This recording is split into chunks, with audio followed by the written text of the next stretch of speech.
We are the Myers.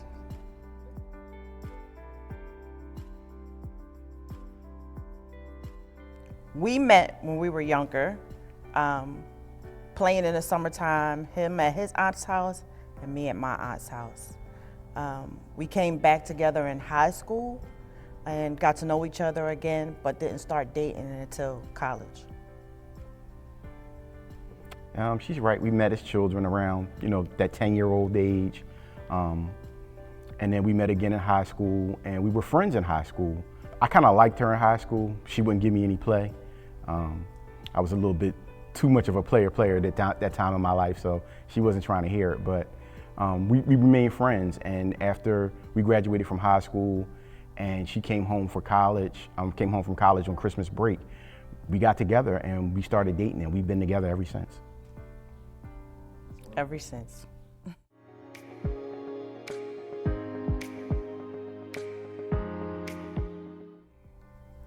Conversation.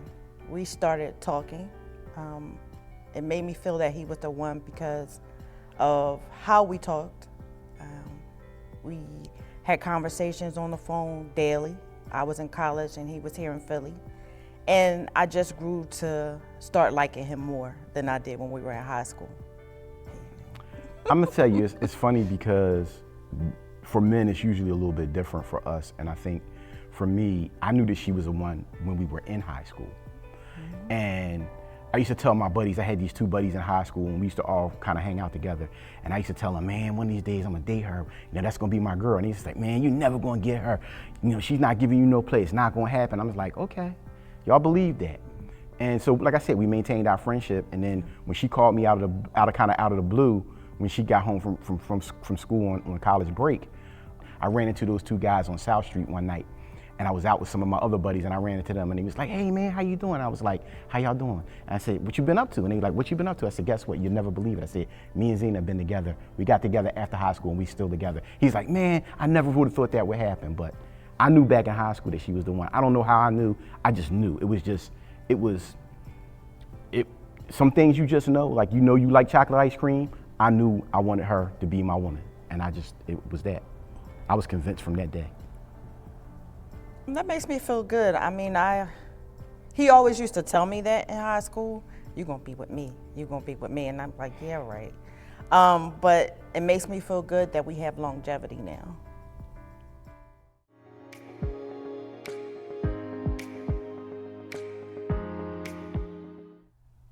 How long have we been married? We have been married for 27 years. We've been together a lot longer than that, but we've been married for 27 years because our relationship started right after high school. And it was literally right after high school. We graduated in September or June, and she came home in December, and we got together. So we've been together for over 40 years, but we've been married for 27 of those 40 years.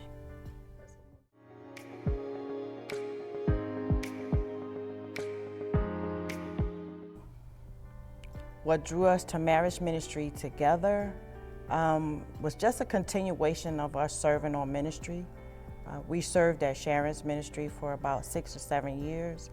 Took a little bit of a break, but we've never stopped doing marriage ministry. We love serving with Charmaine and Kenny Brown. They taught us a lot, and we just love serving and fellowshipping with the couples. Yeah, as my wife said, we first served as members of the Sharon Baptist Church Marriage Ministry, and then we were asked to join the leadership team of that ministry, and we served on the leadership team of that ministry for about 6 or 7 years. Mm-hmm. And we took a little break. And as far as marriage ministry together is concerned, we've been involved with Charmaine and Kenny Brown because we were under them at Sharon's ministry, but also we've been involved with marriage ministry together since its inception. We were one of the first couples to be a part of that ministry and all that it's done over the years.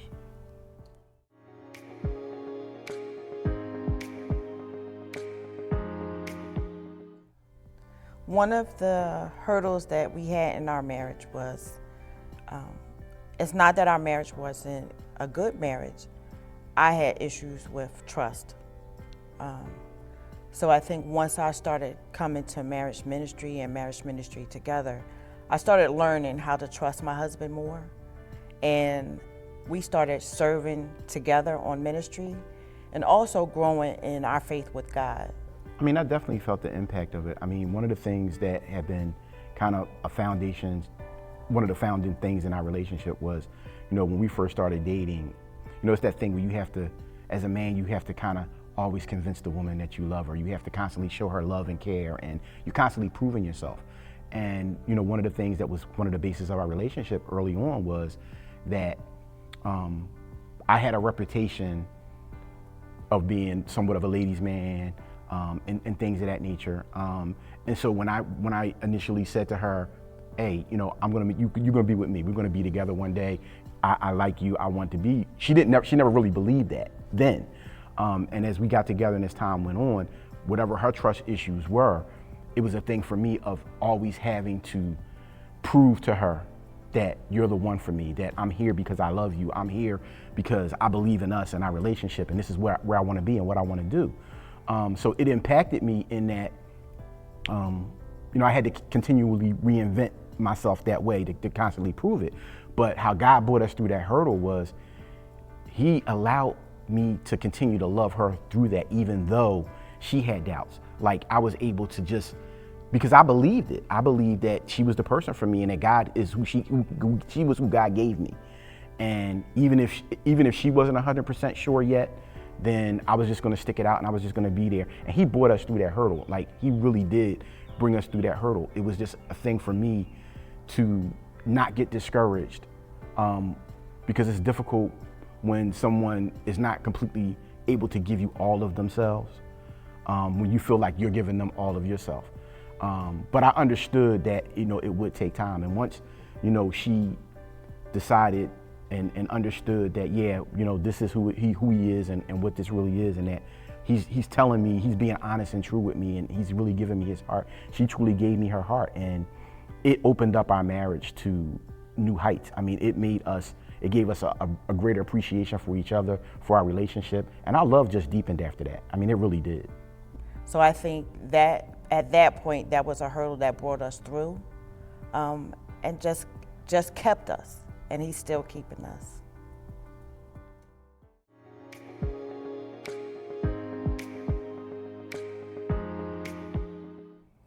What I would say to a couple that's going through mistrust is, one,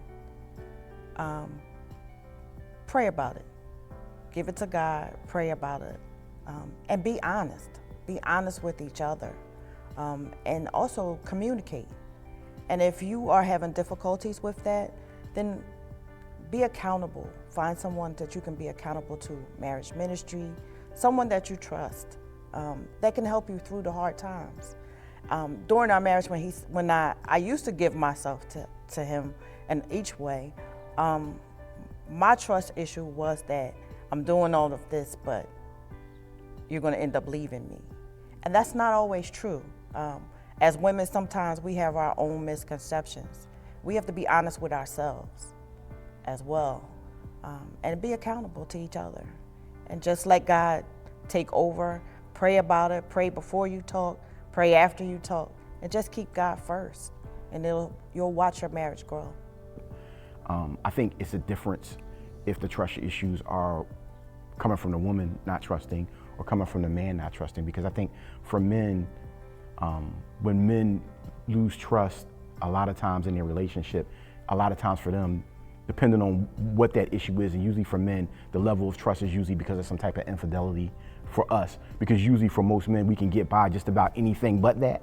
So if that's the issue, for a lot of men, it's a deal breaker. But I think that you can get through that, you can get past that. We've never had to experience that, but I think that you can. And I think that what my wife said is true. I think you have to pray about it. I think you have to give it to God. I think that you have to first and foremost be honest with yourself, with what your true feelings are, and then be honest with that person. And you have to forgive. Mm-hmm. And you have to truly forgive that other person, because if God forgave you for anything and everything that you've done, you have to forgive that other person. And if you can forgive that other person, then you can move on and you can find a way. But you can't do it in your own strength.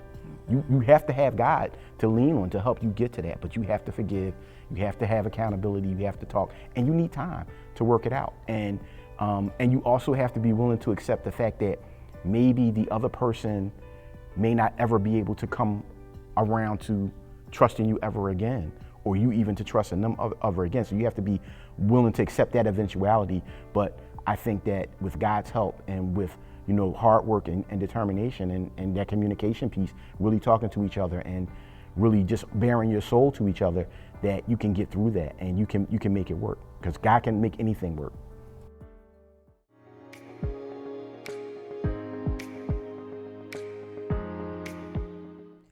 I would recommend Marriage Ministry Together because of the teaching. You learn how to improve your marriage. It's God-filled. And even it'll meet you where you are, whether you've been married less than 5 years, more than 5 years. There's something for each of us to learn about marriage. It will grow your marriage. You'll have fun, fellowship with other couples, and just continue to learn. And you can take it and teach somebody else. Each one teach one. To have a good relationship or to have a good marriage, and then to understand that marriage was created by God and what God says marriage is supposed to be and how you're supposed to do it based on His word. So for me, that's really important, because today most people don't really understand what marriage is or why you get married or how it was created or what it's for. And so for me, we initially had a good marriage. We thought we had a good marriage, and we did. But then for me, it was a thing of, I found out what God said I was supposed to be doing in my marriage. He said, as a husband, this is what you should be doing. As a godly man, this is what you should be doing. And I realized that I was falling short. But Marriage Ministry Together also taught us those lessons that we didn't know and we didn't have. But it allowed us to fellowship with other couples. As a married couple, you don't always get to have friends in common, or couples that you can go out and do things with. It allowed us to have couples that we could go out with. It allowed us to learn to communicate, to teach other people, to grow our marriage in ways that we never thought would even be possible. Just because we were under the teaching, we were learning, we were communicating with other couples, seeing what their struggles were, seeing what their issues were, but also seeing their triumphs.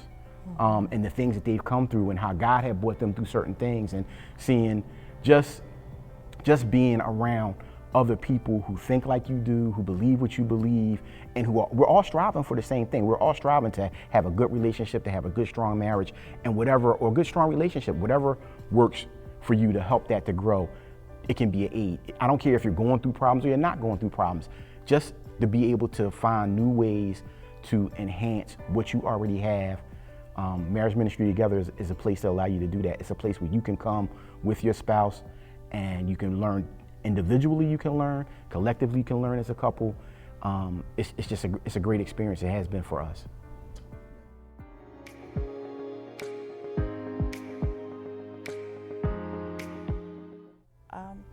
It helped us stay committed. It helped us to stay focused. It helped us to grow in our spiritual life as a couple.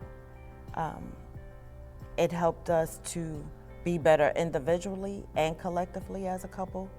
And it's helped us to just learn about marriage. It helped us to just continue to just grow in all the areas.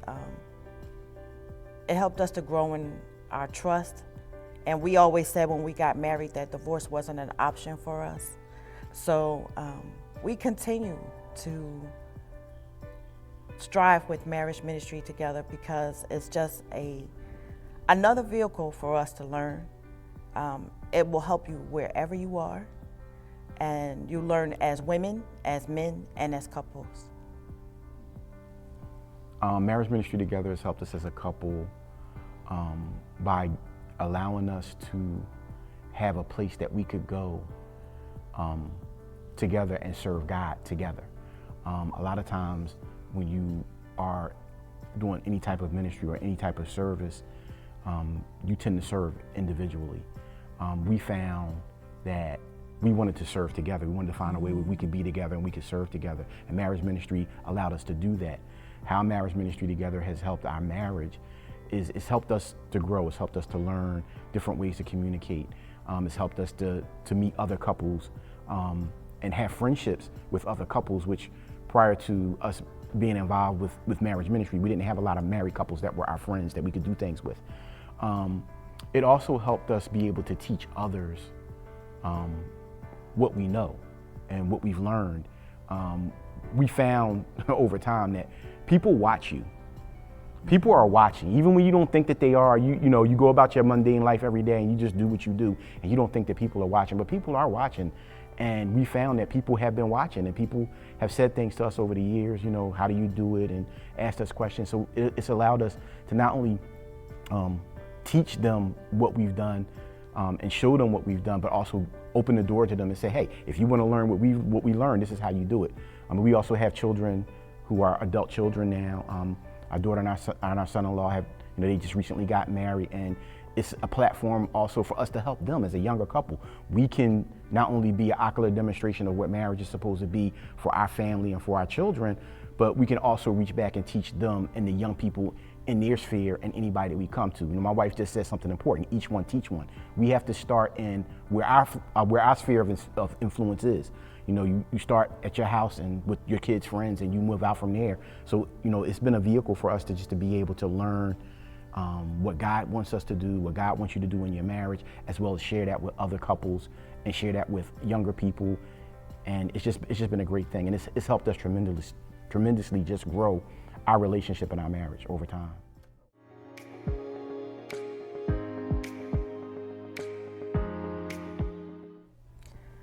Three things that I love about Bryant, that he has grown so much spiritually with God. He is a God-fearing man, a hard worker, a loving father. Wow. Three things that I love about Zina. Woo! We got a list here, but let me whittle my list down to three things. First and foremost, and this may sound a little bit selfish, but I don't think that it is. One of the main things that I love about Zina is that she loves me for me. We walk around sometimes and everybody wears a mask. You show different people different facades of you, who you are, but she sees me. And that's important, that the person that you love loves you and sees you, and she sees me, and she loves me for me. And more than anything, that's one of the most important things that I love about her. The other thing that I love about her is that even though she's serious most of the time and she's no nonsense, and anybody who knows her, she is not for the foolishness. So you should know that from the beginning. But the thing about her that I love is she is one of the funniest people I have ever met in my life. She makes me laugh. I laugh at her all the time, and she taps me on the arm, stop laughing at me. But I think that she's funny. Stop laughing at me. And the third thing that I can say about her is her capacity to love. She has a big heart, and she cares more than most people would ever know. It may not show on her face, it may not show outwardly, but she cares deeply for people. She cares deeply for our children. She's a fantastic mother and grandmother, but she has a huge heart. And some people may not be able to get past her demeanor, so to speak, but she's that heart, man. God has given her a heart that is so big. And if you get to know her, you will get to know her heart, and that's important. Thanks, babe.